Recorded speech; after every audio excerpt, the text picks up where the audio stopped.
চট্টগ্রামের সাতখানিয়া উপজেলার খাগড়িয়ায় জসিমউদ্দিন চেয়ারম্যানকে মিথ্যা মামলায় চাঁদগাঁও থানায় গ্রেপ্তার দেখানোর প্রতিবাদে মানববন্ধন করেছে এলাকাবাসী।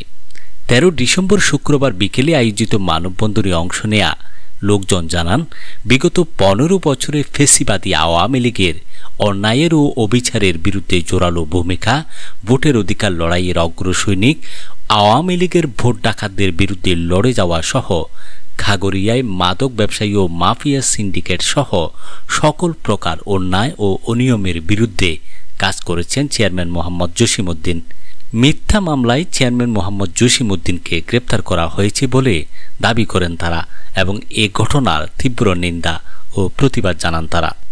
ওনার আমলে আমাদের খাগড়িয়ায় বিন্দু থেকে বিন্দু মাত্র অন্যায় এবং রাহাজানি ছিল না। উনি 5 আগস্ট হাসিনার দেশ ত্যাগের পর থেকে উনি যেভাবে এলাকায় সময় দিয়েছেন এবং আওয়ামী লীগের বিরুদ্ধে যেভাবে শক্তভাবে দাঁড়িয়েছিলেন, সেই পরিপ্রেক্ষিতে আজকে আমাদের খাগড়িয়ায় মাদক থেকে শুরু করে সবকিছু বন্ধের পরিক্রমায় খাগড়িয়া সম্মানিত চেয়ারম্যান, জনতার চেয়ারম্যান, সাবেক চেয়ারম্যান আলহাজ জসিমউদ্দিনকে অন্যায়ভাবে নিরাপরাধ মানুষকে একটি হত্যার মামলা দিয়ে আজকে জেলে বন্দী রেখেছেন। এটা আমরা তীব্র নিন্দা জানাচ্ছি এবং সর্বস্তর মানুষের পক্ষ থেকে আমরা তার নিঃশর্ত মুক্তি কামনা করছি।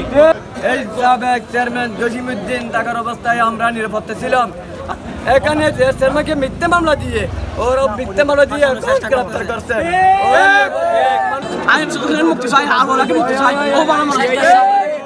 ওনার মিথ্যা মামলাটা চাপিয়ে দিয়েছে পুরো ভিত্তিহীন জসিমউদ্দিনের উপরে। বিগত 17 বছরে উনি ছিল শাসকের বিরুদ্ধে, ফ্যাসিবাদের বিরুদ্ধে ছিল।